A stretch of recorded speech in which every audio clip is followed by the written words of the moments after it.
नमस्कार, आप देख रहे हैं दूरदर्शन किसान कार्यक्रम कृषि दर्शन में आप सभी का स्वागत है। मैं हूं आपके साथ ज्योत्सना टंडन। कृषि दर्शन एक ऐसा कार्यक्रम है जिसमें हम आपको कृषि जगत से जुड़ी तमाम जानकारियां देते हैं अपने 3 सेगमेंट्स के जरिए, जो कि है विज्ञान और किसान, कृषि, स्टार्टअप और फार्मिंग इंडिया। इन तीनों ही सेगमेंट्स में होती हैं कुछ ऐसी खास जानकारियां जो कि आपके लिए काफी लाभदायक साबित हो सकती हैं।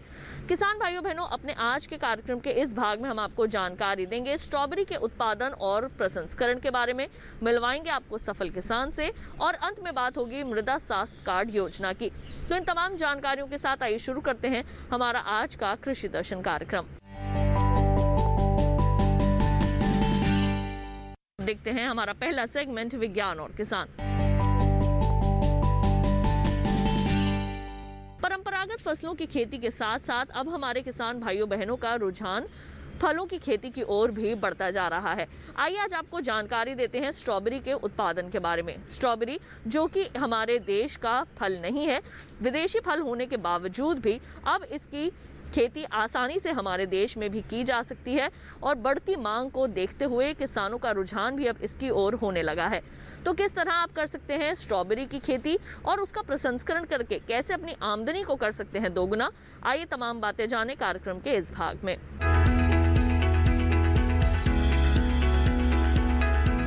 स्ट्रॉबेरी मुख्य रूप से पहाड़ी इलाकों की फसल है, लेकिन अब ये मैदानों में भी उगाई जाने लगी है। भारत में स्ट्रॉबेरी की खेती आमतौर पर उत्तर प्रदेश, दिल्ली, हरियाणा, पंजाब, महाराष्ट्र और कश्मीर घाटी में होती है। Midway, Midland, cardinal, hood, red chief और ब्यूटी इसकी कुछ उन्नत किस्में हैं। ये सभी प्रसंस्करण के लिए अच्छी मानी जाती है। कुछ किस्मों में तेज खुशबू होती है और उनका रंग चमकीला होता है, इसलिए आइसक्रीम बनाने में इन्हें पसंद किया जाता है। स्ट्रॉबेरी का डंठल ही इसका फल है। पहाड़ों पर इसकी रुपाई का समय जुलाई और अगस्त है, जबकि मैदानी हिस्सों में सितंबर और अक्टूबर। 1 एकड़ में 22,000 के करीब पौधे तैयार होते हैं। इसकी जड़ें जमीन की सतह पर होती हैं, इसलिए बहुत कम पानी लगता है, लेकिन पानी जल्दी जल्दी देना पड़ता है। फलों का 3/4 हिस्सा लाल होने पर तुरंत तुड़ाई कर लेनी होगी, वरना फल खराब होने का खतरा है। चूँकि इसके फल जल्दी खराब हो जाते हैं, इसलिए तुड़ाई रोजाना करनी होगी। मैदानी इलाकों में स्ट्रॉबेरी फरवरी से पकना शुरू हो जाती है और पूरी फसल अप्रैल तक चलती रहती है। पर्वतीय इलाकों में ऊंचाई के अनुसार फल मार्च से शुरू होकर जून के पहले हफ्ते तक पकते रहते हैं। जहां तक पैदावार का सवाल है तो 20 से 25 टन प्रति हेक्टेयर अच्छी उपज मानी जाती है। वैसे कुछ किसान 50 टन तक का उत्पादन भी ले चुके हैं। तुड़ाई के बाद इसे 32 डिग्री तापमान पर कोल्ड स्टोरेज में 10 दिन तक भंडारण कर सकते हैं। भंडारण के बाद अगर लंबी दूरी तक ले जाना है तो रेफ्रिजरेटर वाली वैन की जरूरत पड़ेगी। बेहतर होगा कि फलों की ग्रेडिंग कर ले। ग्रेडिंग के दौरान अच्छे फलों को छांटकर इस तरह के छोटे छोटे डिब्बों में भर लेंगे, जबकि साधारण क्वालिटी के फल टोकरियों में रहेंगे। स्ट्रॉबेरी का प्रसंस्करण करके जूस, जैम, जेली और चॉकलेट जैसे उत्पाद बनाए जा सकते हैं। इस तरह के उत्पाद बनाकर बेचने से ज्यादा आमदनी होती है। प्रसंस्करण के लिए सबसे पहले ऊपरी सिरे पर लगे हरे पत्तों को अलग करेंगे, फिर फलों को धोएंगे और इसके बाद खराब फल निकालकर अलग कर देंगे। इसके बाद मशीनों की मदद से रस निकाल लेंगे। अब कुछ क्रियाओं के बाद इसे -20 डिग्री तापमान पर रखेंगे तो आपको बेहतरीन रस प्राप्त होगा। ये कोई मामूली रस नहीं है, बल्कि इसी से जैम, जेली, चॉकलेट और जूस बनकर तैयार होंगे। स्ट्रॉबेरी का क्रश बनाने के लिए रस को 10 डिग्री के तापमान पर उबाला जाता है, फिर इसमें शक्कर और साइट्रिक एसिड जैसे घटक मिलाए जाते हैं। इसके बाद जूस को तैयार करके बाजार बेच देंगे। स्ट्रॉबेरी महंगा फल है और ज्यादा आमदनी देने वाला भी, इसीलिए कई किसान पॉली हाउस या ग्रीन हाउस में भी इसकी खेती कर रहे हैं। तो अभी आपने देखा सेगमेंट विज्ञान और किसान। इसके साथ ही कार्यक्रम कृषि दर्शन में वक्त हो चला है एक छोटे से ब्रेक का। जल्द लौटेंगे वापस और मिलवाएंगे आपको आज के सफल किसान से। कहीं मत जाइए, देखते रहिए दूरदर्शन किसान।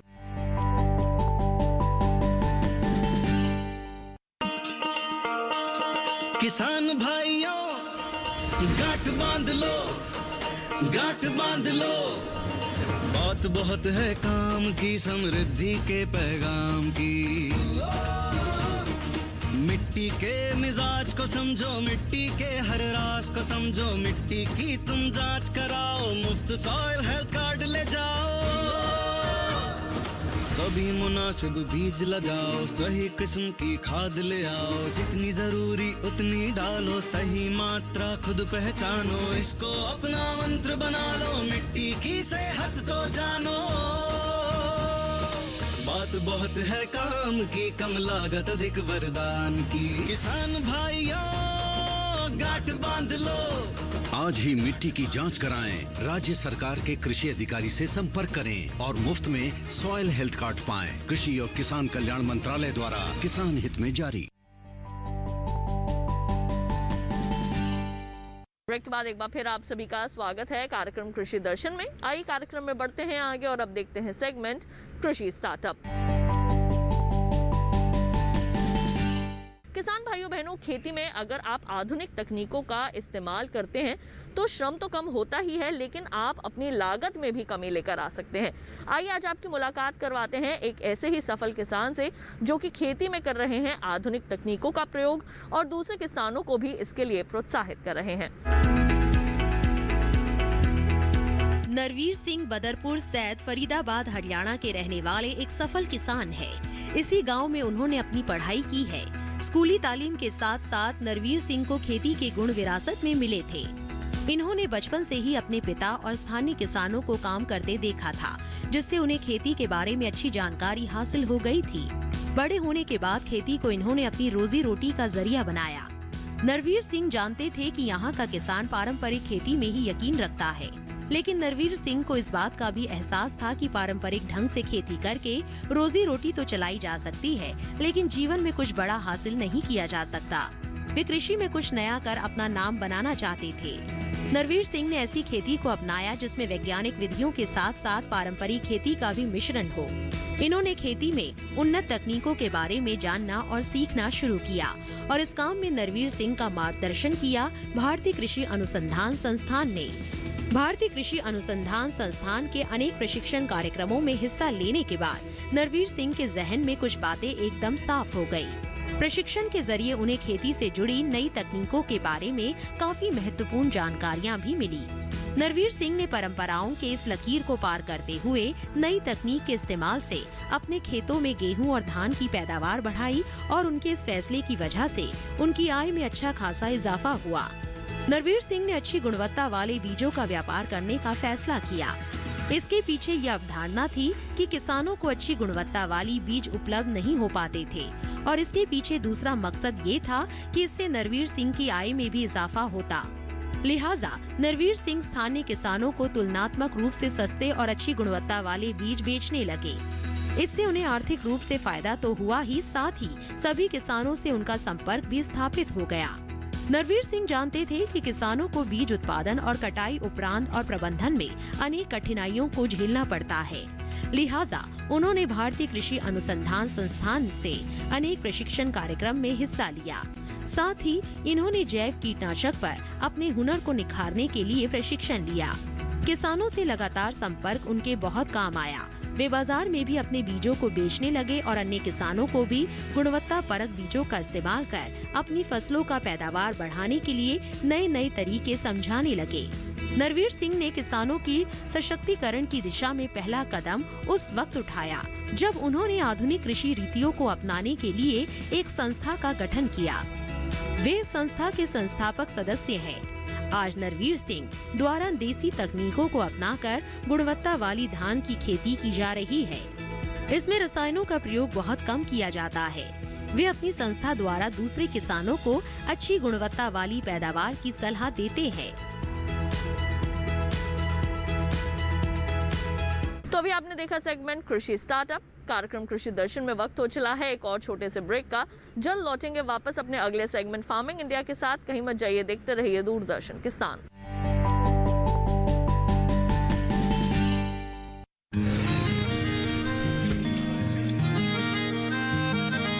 क्या बात है भाई, आजकल तो काफी खुश नजर आ रहे हो। क्यों ना हो, अब मैं ऑर्गेनिक खेती जो कर रहा हूँ ये पूरा प्राकृतिक है, ऑर्गेनिक है। इसमें हमारे खेत, हमारी फसल और हमारी जेब सब फायदे में होते हैं और इसमें लागत भी कम है। जी हाँ, आप भी ऑर्गेनिक खाद का प्रयोग करें, अपनी फसल और मिट्टी को तंदुरुस्त बनाएं। और आपकी आमदनी में इजाफा करें। अधिक जानकारी के लिए किसान call centre toll free number 1800-180-1551 पर कॉल करें और लॉग ऑन करें kisan.gov.in और farmer.gov.in। कृषि और किसान कल्याण मंत्रालय द्वारा किसान हित में जारी।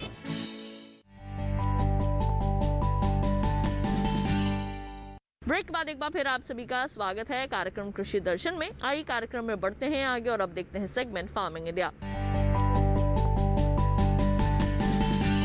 अपनी धरती के स्वास्थ्य को अच्छा करने के लिए हम क्या कुछ नहीं कर रहे। अब तो धीरे धीरे रासायनिक उर्वरकों का प्रयोग भी कम होता जा रहा है, लेकिन अगर आप किसी फसल की खेती करना चाहते हैं तो मिट्टी की जांच करवाना ठीक उसी तरह जरूरी है जिस तरह हम कुछ समय बाद अपने शरीर की जांच करवाते हैं, ये जानने के लिए कि क्या किसी तरह की कोई बीमारी हमारे शरीर में तो नहीं लगी है। ठीक उसी प्रकार से अगर आप समय समय पर अपनी मिट्टी की जांच करवाते रहेंगे तो निश्चित तौर पर फसलों का अच्छा उत्पादन हासिल कर सकते हैं और मिट्टी की सेहत में भी सुधार लेकर आ सकते हैं। आइए आज आपको जानकारी देते हैं मृदा स्वास्थ्य कार्ड योजना के बारे में।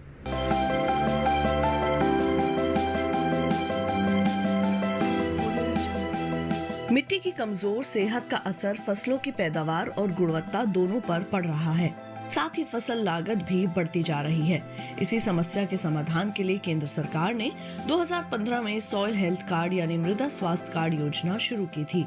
ये वही साल था जिसे अंतर्राष्ट्रीय मृदा वर्ष के रूप में मनाया गया।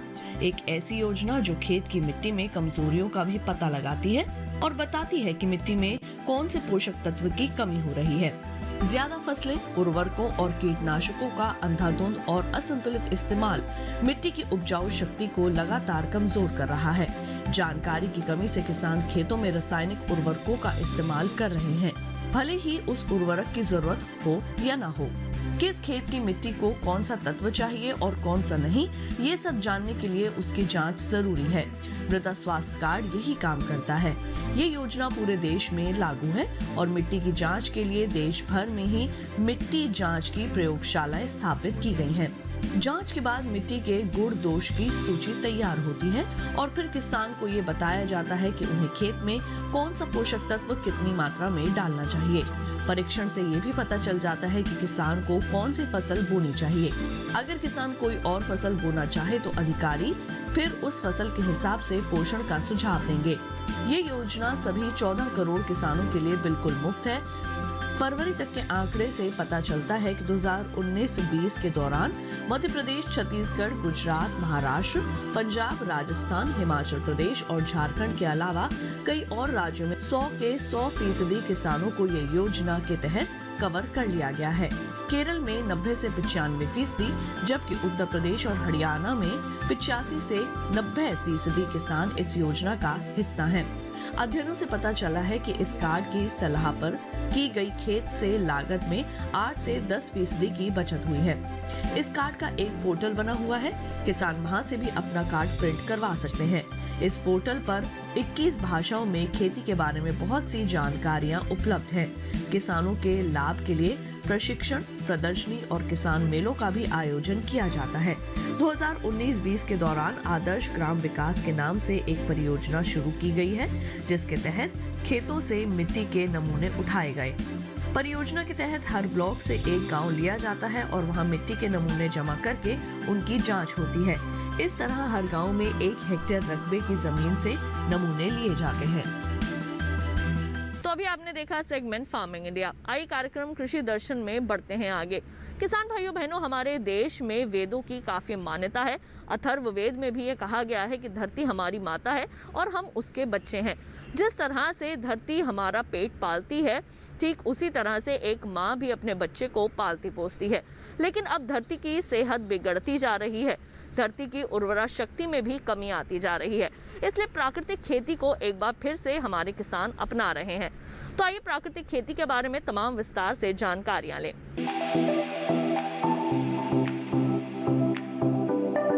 रसायनों की वजह से मिट्टी की उपजाऊ शक्ति दिन ब दिन कमजोर होती जा रही है। पर्यावरण प्रदूषण बढ़ रहा है सो अलग।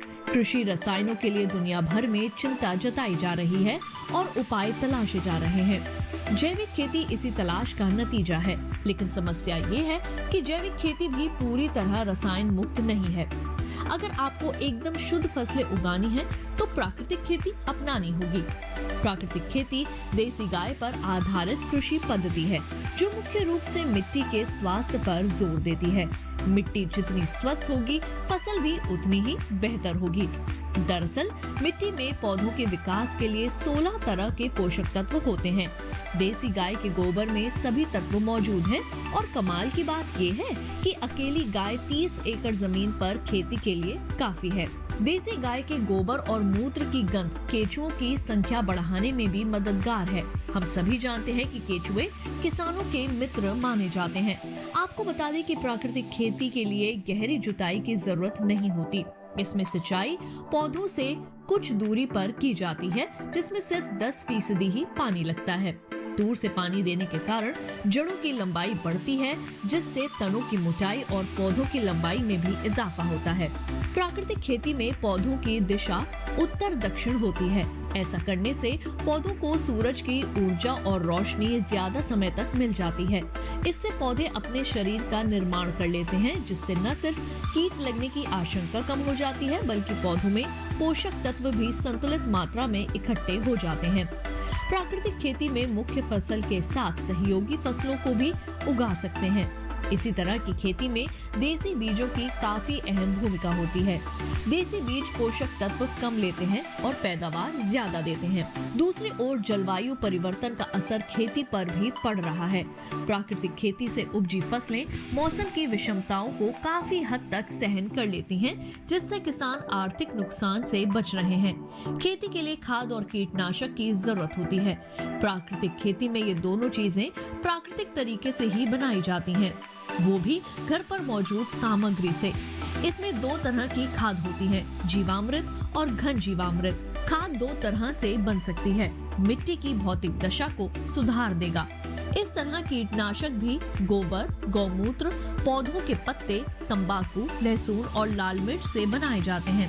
प्राकृतिक खेती में पोषण और कीट नियंत्रण के लिए बाजार से कुछ भी अतिरिक्त सामान नहीं खरीदना होता, इसलिए इसे जीरो बजट फार्मिंग यानी शून्य बजट खेती भी कहा जाता है। दक्षिण भारत में ये खेती लोकप्रिय हो रही है और खास तौर से कर्नाटक में। प्रधानमंत्री श्री नरेंद्र मोदी जी जिस तरह से खेती को प्रोत्साहित कर रहे हैं, उनकी सरकार ने परंपरागत कृषि विकास योजना में ही भारतीय प्राकृतिक कृषि पद्धति के नाम से एक उप योजना तैयार की है। इसके अंतर्गत किसान को 3 साल के लिए प्रति हेक्टेयर 12,200 रुपए की आर्थिक सहायता दी जाती है। पद्मश्री सुभाष पालेकर प्राकृतिक खेती के जनक हैं। वैसे बिना रसायनों वाली खेती भारत के लिए कोई नया विचार नहीं है। हमारे किसान हजारों साल से इसी तरह की खेती करते आ रहे हैं। वेदों और उपनिषदों में भी इस संबंध में श्लोक मिल जाते हैं। रसायनों का उपयोग हरित क्रांति के दौरान शुरू हुआ। अब चूंकि पूरी दुनिया इनके दुष्परिणामों को जान चुकी है, ऐसे में भारत प्राकृतिक खेती के रूप में दुनिया को नई राह दिखा रहा है।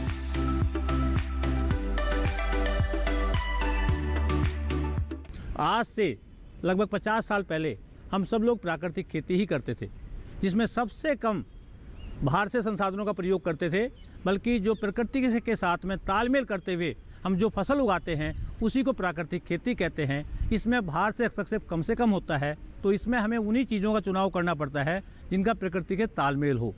एक तो हमें प्रकृति का ध्यान रखना पड़ता है, साथ साथ में हमने फसलों का इस प्रकार से चुनाव करना पड़ता है कि जो एक दूसरे के लिए महत्वपूर्ण हो। और महत्वपूर्ण कब होती हैं कि वो अगर एक फसल के बाद दूसरी फसल लेते हैं तो उसमें लाभ मिले। और इसमें जो सबसे प्रमुख फसल आती है वो दलहनी फसलें आती हैं, क्योंकि दलहनी फसलों में क्या खासियत होती है कि इनकी जड़ों में खास किस्म के जीवाणु होते हैं।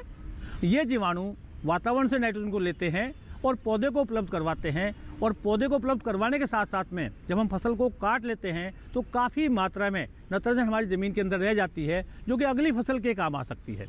इसी तरह से कुछ फसलें ऐसी हैं जिनकी जड़ें उछली रहती हैं, ऊपर रहती हैं। कुछ फसलें ऐसी हैं जिनकी जड़ें गहरी जाती हैं। जब हम प्राकृतिक खेती की बात करते हैं तो इनमें फसलों का जो चुनाव है वो इसी प्रकार से किया जाता है कि एक फसल गहरी जड़ वाली और जो अगली फसल आएगी वो उथली अगर जड़ वाली लेते हैं तो इससे क्या होता है कि जो पोषक तत्व हैं वो ऊपर नीचे से लेते हैं, तो इससे पोषक तत्वों का आपूर्ति होती रहती है। इसके साथ साथ में जो दूसरा तरीका किया जाता है वो ये किया जाता है कि उसमें हम लोग आजकल जो जीवाणु खाद हैं उनका अगर प्रयोग करते हैं, क्योंकि ऑलरेडी पहले भी किसान इसको करते थे, अभी भी करते हैं, तो उससे नेचुरल फार्मिंग और मदद मिल जाती है, क्योंकि ये भी नेचर के अनुकूल ही हैं, प्रकृति के अनुकूल ही हैं। उनका प्रयोग करके भी हम इसकी खेती को कर सकते हैं।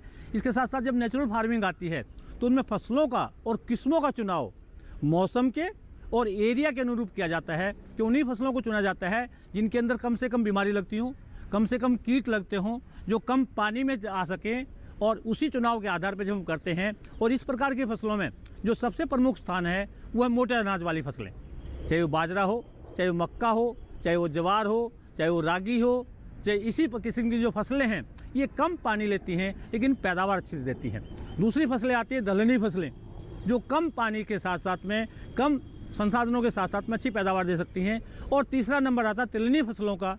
तो इस प्रकार से जब ये फसलें लेते हैं तो इनका जो तालमेल होता है उससे हमें ज़्यादा अच्छा उत्पादन मिलता है, और कम देखभाल से हम ज़्यादा पैदावार ले सकते हैं। तो प्राकृतिक खेती में हम बाहर से संसाधनों का प्रयोग कम करते हैं, बल्कि प्रकृति से तालमेल करके इस प्रकार से फसल ले लेते हैं कि जैसे हमारी कुछ फलदार बहुवर्षीय पौधे हो गए, कुछ एक वर्षीय हो गए, और कुछ फसलें ऐसी होगी जो दलहनी और दूसरी मोटे अनाज हो गए। तो उनके तालमेल से जो खेती की जाती है उसको हम प्राकृतिक खेती कहते हैं। तो किसान भाइयों बहनों, अभी आपने प्राकृतिक खेती से संबंधित तमाम विशेष जानकारियां हासिल की। इसके साथ ही हम उम्मीद करेंगे कि कार्यक्रम में दी गई जानकारियां आप सभी के जरूर काम आएंगी। कृषि दर्शन आपका अपना कार्यक्रम है। इस कार्यक्रम के लिए अगर आप अपने कोई सुझाव देना चाहते हैं तो आप हमें पत्र लिख सकते हैं। हमारा पता है कृषि दर्शन, कमरा number 59A, CPC Doordarshan, Khelgaon, नई दिल्ली 110049।